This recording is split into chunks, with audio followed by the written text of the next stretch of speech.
Welcome to my channel. Welcome to another vlog. Taste the heritage of Rajshahi with this authentic pure vegetarian delicacy. In this video we are making the ultimate Rajshahi district style mochar ghonto with daler bora, coconut and fried peanuts. নমস্কার সবাইকে আমার আন্তরিক প্রীতি ও শুভেচ্ছা জানাচ্ছি। আজকে আমি একটু মোচার ঘন্ট করে করব।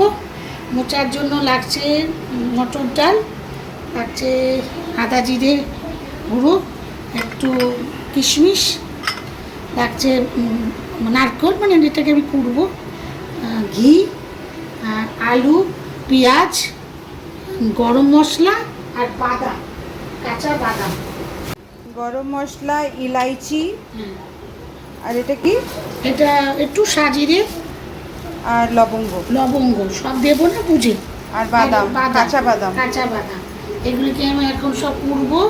এখন আমি এটা কাটছি, মোচাটাকে কাটছি। মোচা ছাড়ানো শেষ? হ্যাঁ, মোচা ছাড়িয়ে দিয়েছি। এই যে যারা ছোট ছোট মেয়েরা সদ্য সংসারে ঢুকেছো, রান্না বান্না করতে পারছো না, তাদেরকে বলছি এরকম মোচার একটা শক্ত অংশ আর তার সাথে একটা নৌকার মতো প্লাস্টিক থাকে, এই দুটোকে ফেলে দেবে, কারণ এই দুটো সিদ্ধ হয় না। আর এইগুলি লাস্টেরগুলি, আর এগুলি ছিলতে হয় না, এগুলি তুমি কেটে নিতে পারো, কেটে মোচার সাথে মিশিয়ে দেবে। এখন আমি মোচা কাটছি। এখন আমারও সুবিধা আছে, যন্ত্র বেরিয়ে এসে এখন যন্ত্রেই আমি মোচাটা কাটবো। কাটিং মেশিন আছে, এর মধ্যে আমি মোচাগুলিকে একটু একটু করে ভরে দিলাম, যাতে হাতে কাটতে অনেক টাইম লাগে। ঠাকুরের আশীর্বাদে এখন এগুলো সব বেরিয়ে গেছে, এগুলো নিশ্চিন্ত এর মধ্যে ঢুকিয়ে এটাকে ঘুরিয়ে দিই।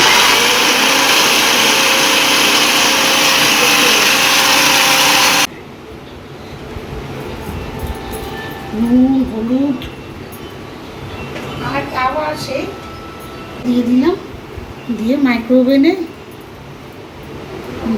নুন, হলুদ আর বেকিং পাউডার দিয়ে ভালো করে চটকে নিয়ে মাইক্রোওভেনে 15 মিনিটের মতো সিদ্ধ করতে বসে দিলাম।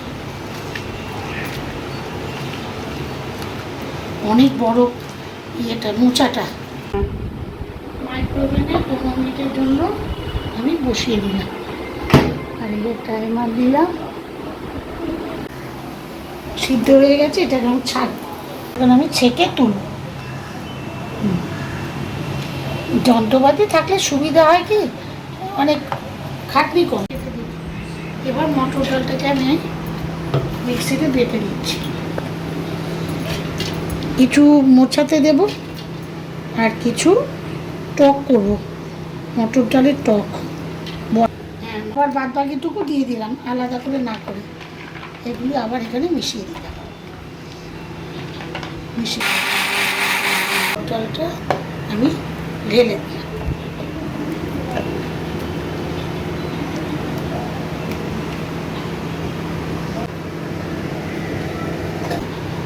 মটর ডালকে ভালো করে ফেটিয়ে নিতে হবে। মটর ডালের বড়ার ব্যাটারটাকে ভালোভাবে ফেটিয়ে নিতে হবে। যত ফেটাবেন তত এটা ক্রিস্পি হবে। স্টেপ বাই স্টেপ প্রসেসগুলো প্লিজ ফলো করুন, না হলে আপনার মোচার ঘন্ট ভালো হবে না। এটা হচ্ছে আমার মার থেকে তো আমার শেখা, রাজশাহী ডিস্ট্রিক্টের রান্না। এটা হচ্ছে রাজশাহী ডিস্ট্রিক্ট। আচ্ছা, আমি এখন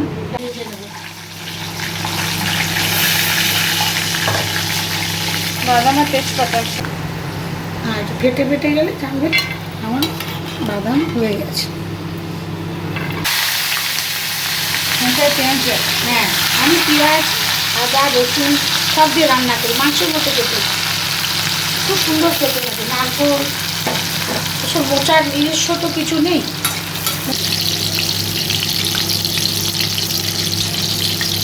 মটর ডালের বড়া,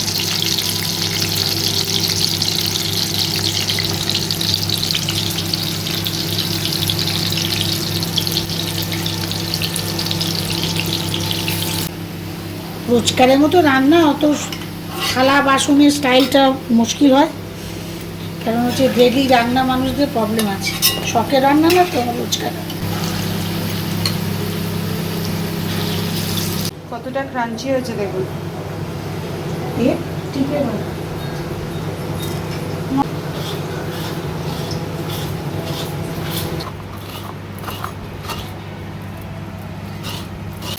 এবার নারকেল অ্যাড করা হলো। প্রসেসটা এবার দেখাবো। মোচার তো ঝামেলা আর একটু হবে, তারপর আলুগুলি দেব।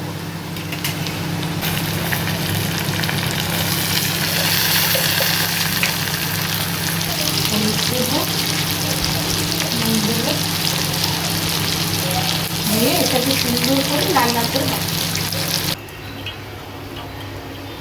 কিশমিশ, কিশমিশটা দিয়ে দিয়েছি।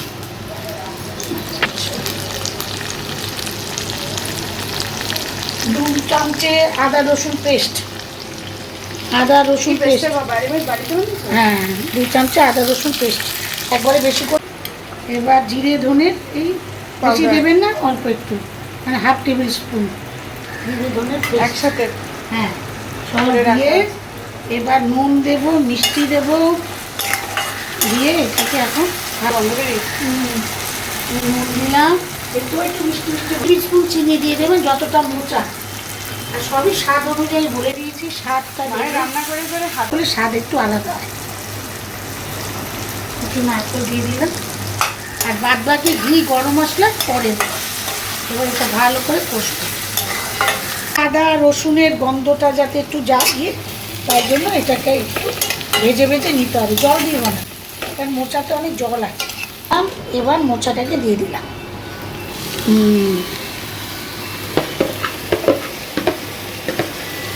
দেখুন মেশিনে, ফিলিপস মেশিনে কাটার গুণ দেখুন, আমার এখন কষ্ট করতে হলো না। এখন এইটাকে যত ঘাটতে পারবো তত ভালো, এটাকে এখন যত নাড়ানাড়ি করতে পারবো হাতের জোরে। হ্যাঁ এখন এটা হাতের জোরে চলবে। মজা দরকার হলে একটু তেল খেলে তেল দিতে হবে, ঘি হচ্ছে সবই আপনাদের আন্দাজ মতো দিতে হবে। দিয়ে ডেকে দিচ্ছি একটু ইয়ে হোক, মজুক। অব্দি এই অবস্থা, এখন তেল বেরোচ্ছে আস্তে আস্তে। মা এখন গরম মশলা গুঁড়ো করছে, আর মা এখন গরম মশলা গুঁড়ো করছে। এরকম ধরনের দেখতে হবে। আর করবো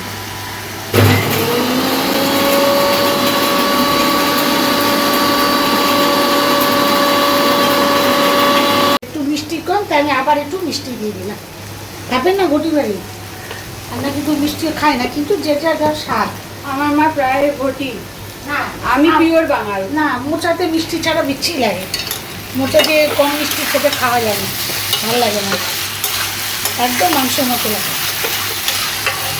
মোচাটা হচ্ছে একটা ঘাসের মতো, তো ওর তো কিছু স্বাদ না। এখন কষিয়ে নামিয়ে দেবো, আর সাথে রেডি করবো। এবার এই যে বাদামগুলি দিয়ে দিলাম। দাঁড়াও, দেখাতে যাও, উল্টো দিক দিয়ে দেখাতে হতো। বাদাম দিয়েছি দেখা, এই যে বাদামগুলি দিয়ে দিলাম, এই যে বাদাম, সব বাদাম দিয়ে দিলাম, সব বাদাম দিয়ে দিলাম।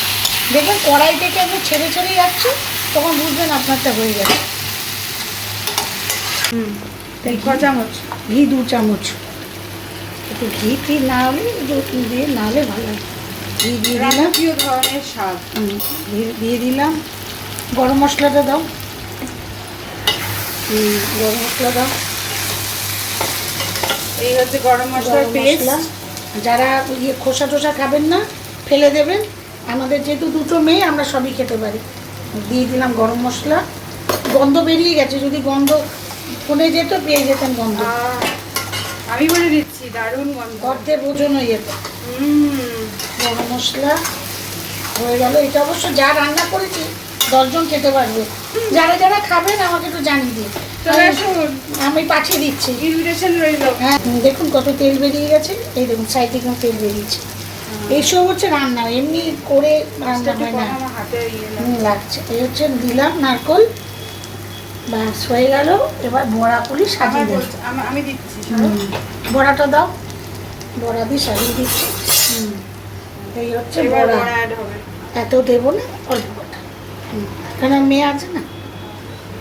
এটা আবার টকও হবে, দেখুন কতটা শেষ হয়েছে। হ্যাঁ আবার টকও করবো, বড়ার টক, ওটা আপনার আপকামিং। আপনারা তো নেক্সট অব্দি আর দেখেন না, তাই আজকে আর টকটা দিলাম না।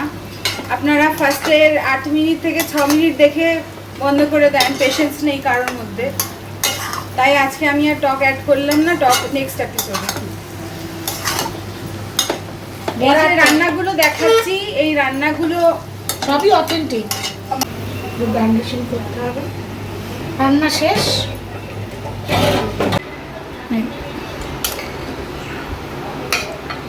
কত হয়েছে, বিশাল মোচা, বিশাল মোচা। আমাকে দেখলেই সব বড় বড় জিনিস দেয়, কেন দেয় জানি না। বিশাল মোচা, টাটকা ছিল অবশ্য। এই মোচা, বিশাল মোচা। গন্ধ পাচ্ছেন? বিশাল মোচা। Awesome flavour. যাদের বাড়িতে বাচ্চা তাদের বলুন একটু খাটাখাটি করে রান্না করে দিতে। আর এই ভিতর উপরটায় একটু নারকোল, যুগ শেষ। আর একটু ভেঙে আমি একটু বড়া দিয়ে দিলাম, কারণ আর বেশি বড়া দিলে আমার মেয়ে র্যাপ করবে। ব্যাস, এই হচ্ছে আমার ফরিদপুরের, আমার মায়ের হাতের এবং আমার শাশুড়ি মায়েরও, দুজনের মিক্স নিয়ে আমি এই মোচার ঘন্টটা বানালাম। শাশুড়ি মা কোথাকার? আচ্ছা, তুমি একটু, শাশুড়ি মা হচ্ছে কৃষ্ণনগরের ঠাকুর পরিবারের। আর মা মা দিদা হচ্ছে কোথাকার? রাজশাহী। আর দিদা হচ্ছে রাজশাহী। আমার আমার শাশুড়ি মা হচ্ছে ঠাকুর পরিবারে, কৃষ্ণনগরের লোক। তখন ওটা খুলনা জেলায় ছিল। তাহলে আপনারা কিছু ঠাকুর পরিবারের রান্নাও দেখতে চান? এটা হচ্ছে ঠাকুর পরিবারের সাথে মিক্সড আছে। এটা ফরিদপুর প্লাস প্লাস আমার শাশুড়ি মা মিক্সড। উনি হচ্ছে কৃষ্ণনগরের উকিল ছিল, রাজা কৃষ্ণচন্দ্র দেশ। আমরাও একটু বনেদিয়ানা আমাদের মধ্যে ঢুকে আছে। আচ্ছা, আমি একটু মেয়েকে খেয়ে দিই সেদিকের মতো। দেখাবো না, না না, খেয়ে বলো, না আমার মনটা খারাপ হয়ে যাবে। আমার এত কষ্টের রান্না। আমার দারুণ। দেখ, সব ঠিক আছে। নুন মিষ্টি, ভাগ্যিস তুমি ছিলে, নাহলে এই স্বাদগুলো কোথায় পেতাম? না সব কিছু কম ইয়ে আছে। নিচে কাউকে দেওয়া যাবে, সবাইকে দেওয়া যাবে, চেটে কুটে খাবে। বিয়ে বাড়ি রান্না লাগছে। Thank you. এবার তুমি খাও, একটু দেখি। না আমার মা, আমি একটু দেখি। যে রাধে সে খায় নাকি? খায়, সে চুলো বাঁধে না, চুলো না, দেখি। ওকে, সুন্দর। মাঝে মাঝে নিজের রান্নার প্রশংসা নিজেরও করতে হয়। রুটির সাথেও খেতে পারেন। আর বাচ্চা ছেলে, মানে যাদের বাড়িতে কর্তা মশা আছে, ওনাদের গরম ভাতে দিলে তো আরামসে চেটে পুটে খাবে। ওনাদের তো ব্যাপারই আলাদা। আপনি খাবেন, ওনারা খাবেন। দুর্দর্শ হয়েছে, আমি নিজে বলছি। ফাইন রান্না, খুব সুন্দর। আমি ভাবতে পারি না এত ভালো করবো, কারণ উপকরণ অনেক কিছু পড়েছে। সবসময় ভালোই করো। এত উপকরণ যে ভাবা যায় না। কালকে আপনাদের আমি পোস্ত দিয়ে, বড়া দিয়ে টক করবো। এই বড়াগুলো থাকবে না, আবার নতুন করে খেয়ে নেবে। বড়া দিয়ে পোস্তের টক কর্তা মশাইদের খাওয়াবেন, যাদের মা তাদের ছেলেদের খাওয়াবেন, মেয়েদের খাওয়াবেন। আপনারা না খাওয়ালে এখন নেক্সট জেনারেশন আর কিছু করতে পারবে না। আজকের মতো এইটুকুই, আবার দেখা হবে নেক্সট। নমস্কার, সব ভালো থাকবেন, সুস্থ থাকবেন, মাথা গরম কেউ করবেন না।